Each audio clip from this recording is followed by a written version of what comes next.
You can use the DU, short for disk usage command, to show information about the current folder. So if you open a terminal and type DU -A, and then the directory or the folder you want to investigate. For example, maybe your home directory, /home/ whatever your username. And that will show you the size of your directory, but also how much space it takes. Now this is a bit confusing to read, so you can show the information in actual readable size by adding the -h flag. So now you'll see how much space does your home directory take. In this case, I'm using 15 gigabytes. And the -a flag here will show every file. So you'll see it shows a lot of different files, and that's because we specify the -a flag in our command. So that will list every file in the folder as well. So -h makes it readable, so it's showing in kilobytes, megabytes, gigabytes, and so on. And so that is the DU command.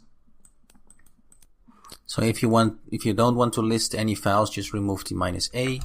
-a will list the files, and if we remove -a, you'll see no files are listed, just directories. And you'll see they can go very deep. So here we have .config /compis1, and here we have several subdirectories as well. So you can specify how the level of depth. You can specify, for example, -d0, so 0 depth, and it still shows the size of the directory. Now you can specify 1, and it's 1 directory deep, which is the default listing in Nautilus. So you'll see here the same directories. At least if you turn on the show hidden files, then you'll see those directories match all of the directories here. Now you can go more levels deep, for example 2 levels deep or 3 levels deep, depending on what you prefer. So -d1 would be the default, as it were, if you were using a file explorer, in this case Nautilus, and it shows the size of the directory. So 15 gigabytes and the size of all the subdirectories here. If you do -d0, it just shows the size of your specific directory. So in this case /home/frank, but of course you can specify any directory on your system, for example /user. Now, if it's a huge directory with many files, you'll see it takes a little bit longer. In this case /user has 7 gigabytes of files. So you can specify any file. Now, it can also be a subdirectory. So for example, the downloads directory, and or some other subdirectory, for example /pictures. You can get a specific size of a specific directory. So in this case, of the directory home frank pictures. You can also use more level of depth if you change the -d parameter. So that makes sense if you want more detail. So in most cases, you'll just use -d0, because that will give you the size of the specific directory.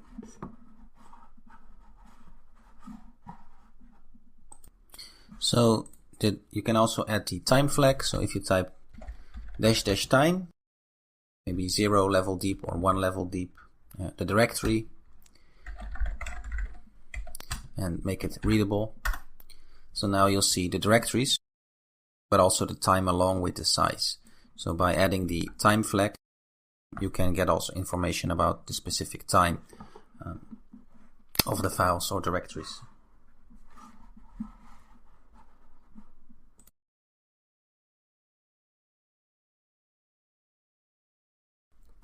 If you have a file, you can search within that file. So if I open a file explorer,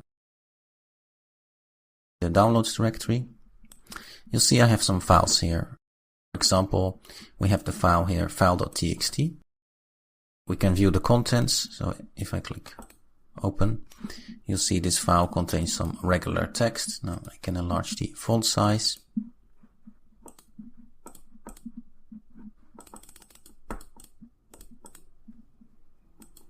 You'll see this is just a regular text file.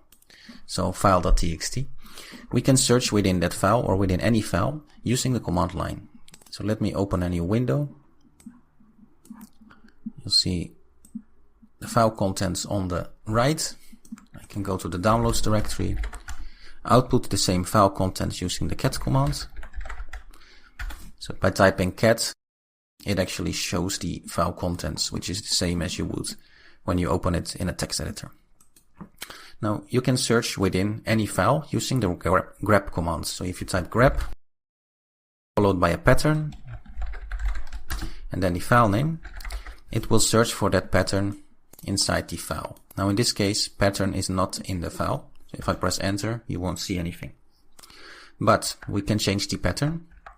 For example, it can be a word, a letter, or multiple words. For example, we can search a letter and you'll see all of the lines containing A, or all of the lines containing O. Or it can be any letter, right? It can be, for example, the letter L, and you'll see all of the words, all of the lines containing the letter L. So it can be a single character. It can also be a word. So for example, we can search for cat, and you'll see all of the lines containing the word cat. It can be a word. So you can search for specific patterns in a file. Now for a small file like this, it doesn't make a lot of sense because this file only has 3 lines of text. But a file can have more than 1 line of text. Now you can see the number of lines by typing the cat command. So in this case, file txt, followed by a pipe wc-l. That shows the number of lines in a file. So it outputs the file and then forwards it to this command, which counts the number of lines. In this case, there's 3 lines. Now there are multiple files in the downloads directory. In my case, you'll see we have animals.txt, we have p here. So let's output the file contents of animals. So we say animals.txt, wc-l, and that's a file containing 4 lines. So with such a small files, using grep doesn't make a lot of sense. But let's take a look at tmp. So we type the file tmp, and you'll see that's a file with 4,000 lines. Now if we were to look for a specific file, grep can really help here. Or if we were to look for a specific pattern. Now you can imagine files can get much longer. So 4,000, maybe you have files of 1 million lines or more than 1 million. So of course you can then start text editor and look for those lines manually, but it's much easier to do it with grep. So we can type grep with a specific pattern and then the file name, in this case tmp, and you'll see of those 4,000 lines, it found all of the sentences or all of the lines containing the word cat. So that can be many different lines that contain that specific pattern. Now you can specify any pattern that you want and find different results for that. It's possible to search for a pattern in multiple files. So if I clear the screen and type grep, then your pattern, for example cat, and search for within any text file, so asterisk.txt. And then it searches all of the text files in that downloads directory for the pattern. So this is very useful.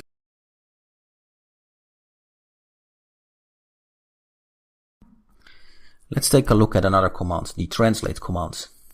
The translate command, Linux is installed by default tr, and if you press enter, you'll see it needs a parameter. So what does it translate? Well, it doesn't translate human language. You can't go English to French or Spanish to French or something like that. It's not a human language translation.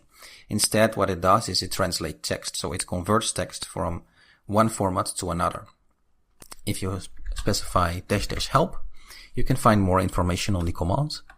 So tr-help, and it tells you what kind of conversions you can do. For example, you can convert uppercase to lowercase or spaces to another type of character. And so you'll see all kinds of things you can select here and replace it with. So let's give an example because this might sound more complicated than it is. So we can have a file, for example, animals.txt. It's a file on my computer. If I go to the downloads directory, you'll see animals.txt, which is just a list of animals. And we can feed that into the tr commands. So we can type tr. Then we want to replace from source to destination. So from source, then, for example, lower to uppercase. So you'll see all of these are lowercase characters. We might want to replace that into uppercase.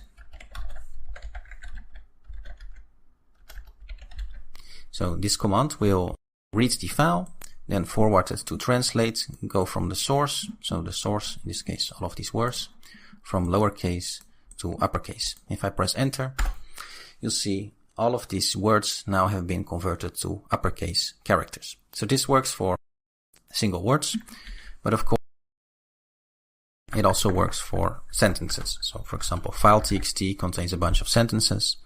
If I press enter, you'll see those have been converted from lowercase to uppercase. Now, again, you'll see those commands here, :lower and :upper. So where do those come from? If I specify tr-help, you'll see we have lower here and upper. So you can convert input to whatever output. So basic conversions. You can do lowercase to uppercase, uppercase to lowercase. You can do digits as well. So in this case, the file doesn't have any digits, but let's create a file with some digits.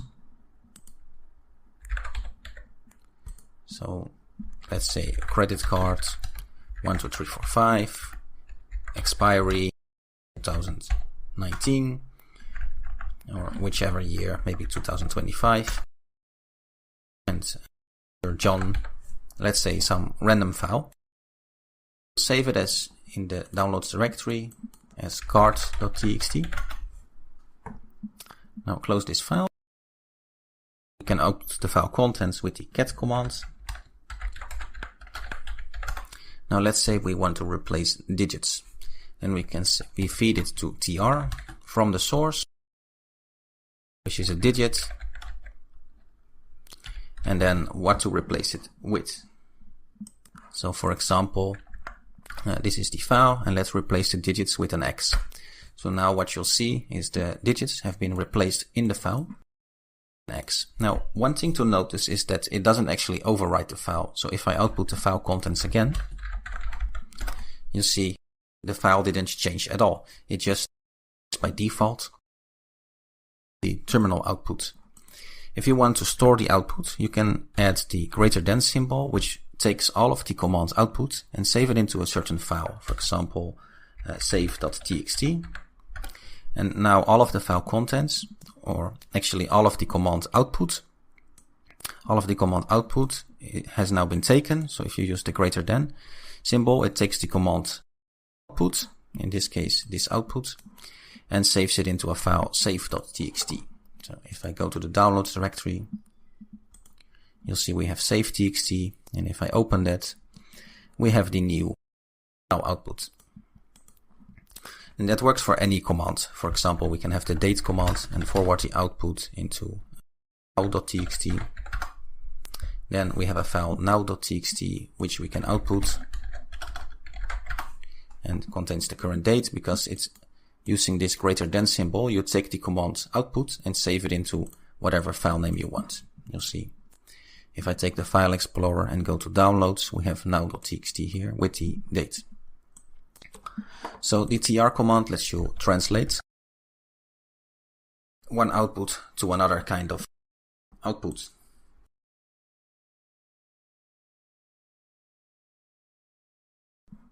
Another powerful tool, a powerful command line program, is AWK.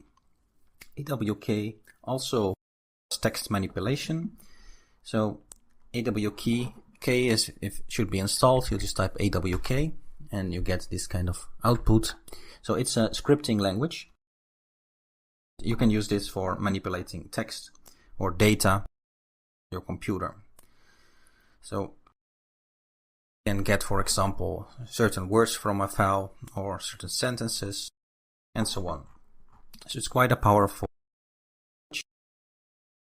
but it's a bit more complicated to use than the other commands. Now you cannot use piping with AWK, so that's something to keep in mind. So let's say you want to output the file contents with AWK, and you can type, so the same as cat, so cat animals.txt. Let's say you want to do the same with AWK, then you type AWK print. Now you might have a space there around it for readability, and then the file name. So you'll see that does exactly the same as the cat command. You can search for a specific pattern in your file. For example, we can search for cat like this. And it can do that for any file. For example, file.txt, and it shows you the lines containing that pattern. In this case, cat, but of course it can be more than one word. So you can use AWK for searching in the files as well. But it's more common to use grep for searching. It's just showing you that you can, it's a program scripting language, and so you can do more than just basics. Now remember that we can output the file using the print command. So AWK has built-in variables that let you print a certain word. For example, let's output file.txt, and let me clear the screen. And now let's say we want to output the first word. So we can type $1 and press enter. And you'll see it outputs the first word of every line.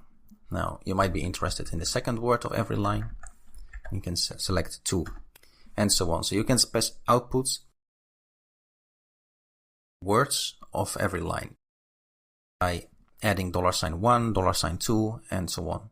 So the next word would be $3 and so on. So for example, we can try that, and you'll see the first line doesn't have a third word, so it doesn't output anything, just an empty line.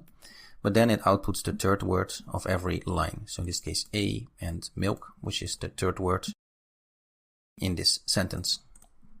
So you can output one or more words. Now you can combine as well, for example, the first word and the third word, and you'll see they are combined, but they are also added together. So you might want a space in there, or perhaps dash. So it shows the first and the third word now inside that file.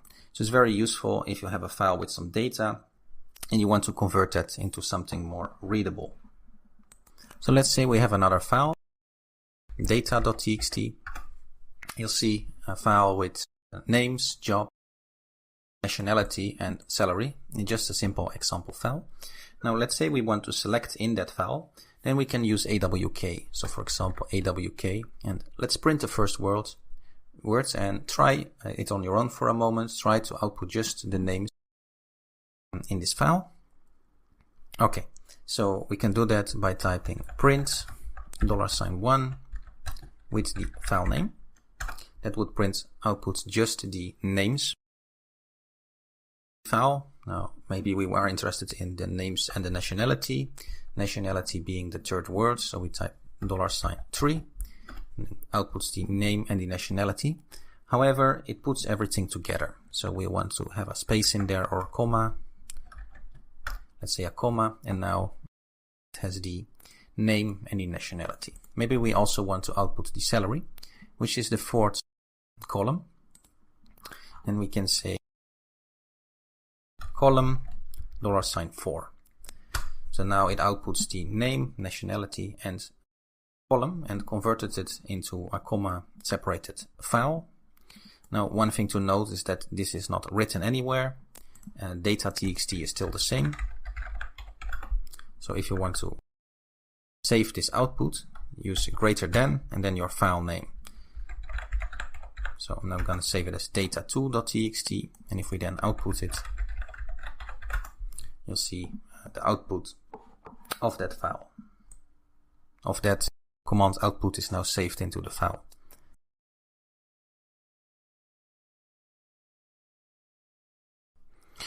So using the cat command, you can show the file contents.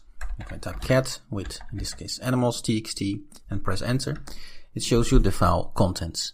Now, you can automatically sort this content if you use the sort command. So sort with your file name, and you'll see now all of the file contents is sorted by line. In this case, there's just words. If there were sentences, they would sort using the lines. Now, we can find the unique ones by adding a pipe here and typing unique.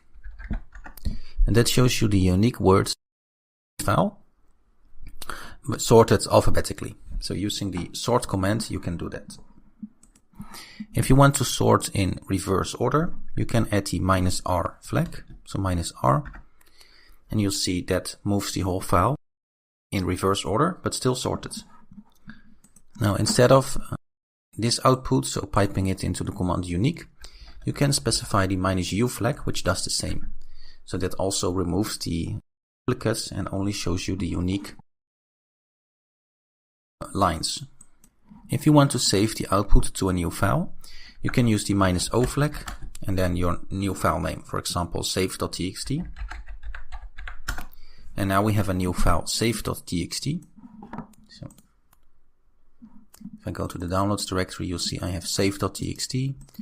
If I open it, you'll see it has the same content sorted in reverse order. So with -o, you can save the output of the sort command. So if you use it with a longer file, so if you say this file, we can sort this as well. So we can type sort and then the file name, and you'll see now it sorts the sentences in. So by starts using the first character, and okay, C is obviously earlier in the alphabet than the others. So if there's the same characters, they would go to the second character, third one, and so on, and sorts the sentences that way. So it doesn't have to be a file with just single words. It can be a file with one or more words as well. So one thing you'll note is that when we output the file and sort it, it would sort by sentence. What if we want to know every specific word? Well, in that case, we can type it using this command, and it will split the whole file into words. You'll see now we have a file containing, or we have the output containing all of the words. So we could save this into a file if we forward it. So we specify greater than, and then your file name. Let's save it to save.txt. And now save.txt, so save it like this, greater than, stores all of the output, so all of the command before, into a file name. If I now go to the downloads directory, you'll see we have a file save.txt, and if we open it, it contains the words of that original file. Or this output is now saved into save.txt because we used the greater than symbol. So now we would be able to sort save.txt, and now it's by word basis instead of by sentence basis. So it's a little trick you can use to split a file words. So using this command, you can have a file with sentences and then split it into words and save it into a new file called save.txt, which you can then sort. And of course, you can also grab the unique words from that. If you want, you can count the number of duplicates in a file as well. So let's say we have save.txt, then we can count the duplicates by typing unique -c and then your name. So in this case, you'll see the word cat is duplicated twice and all the other words appear once. You can do this for any file. So in this case, let's do it for animals.txt. So unique -c animals.txt, and you'll see that this case is outputting all of the animals once. So what you want to do is to use the command like this, so sort space animals.txt, and then pipe it to unique -c, and then it shows you the frequency of every word. So in this case, cat and bird appear more often than the other words. It's also possible to just list the duplicates in a file. And so if you run this command, it will only show which words appear more than once. So sort animals, or whichever your file name, and then unique -d will show you the duplicate lines. So in lines, it could be that instead of words you use lines, and then it would show the duplicate lines. In this case, the duplicate words.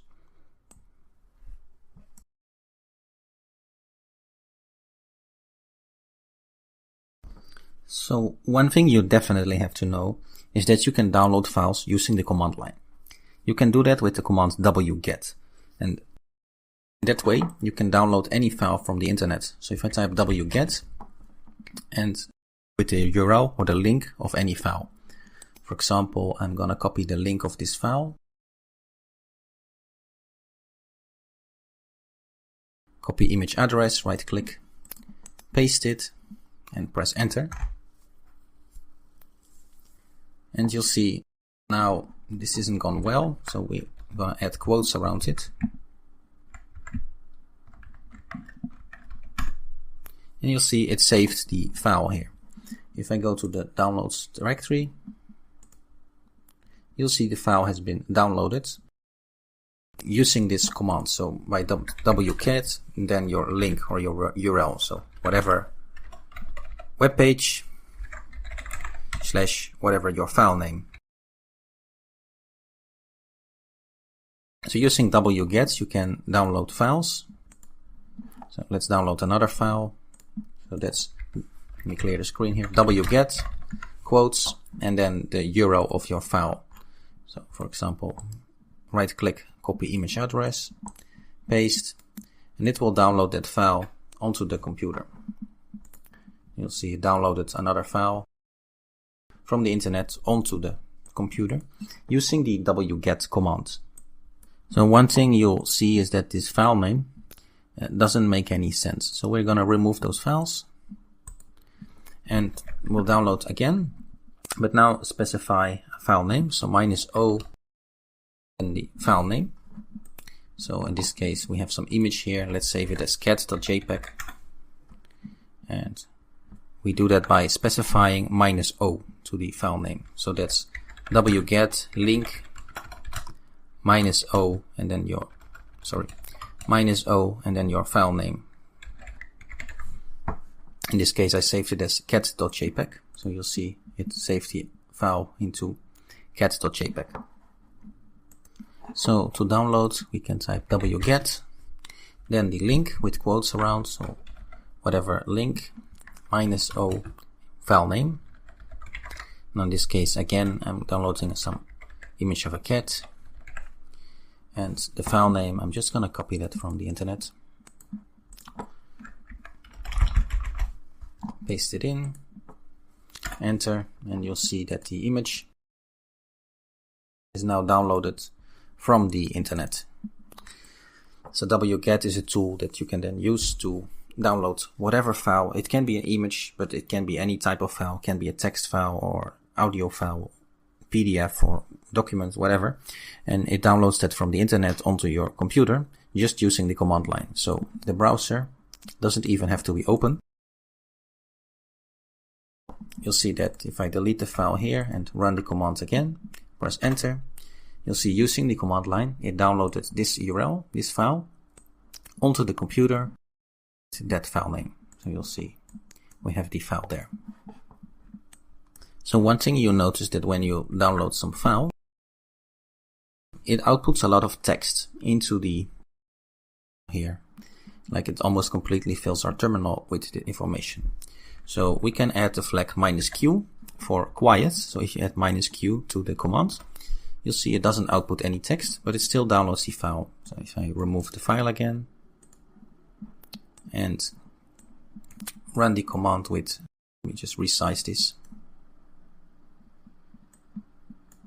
Run the command with -q. You'll see it doesn't output anything in the terminal, but it still downloads the file. So -q lets you download the file in silence, sort of. It doesn't output any text. Now there's more flags for wget. If you want to see all of the flags, you can type wget --help. So if you type this command and press enter, it will show you all the possible flags you can use with wget. So this command, and it's actually a lot of flags you can potentially use with the wget command for downloading. So there's really a lot of different flags here that most likely you won't need, depending on your use case. So you'll see, for example, it can log into a system or use cookies and many different options for the wget commands.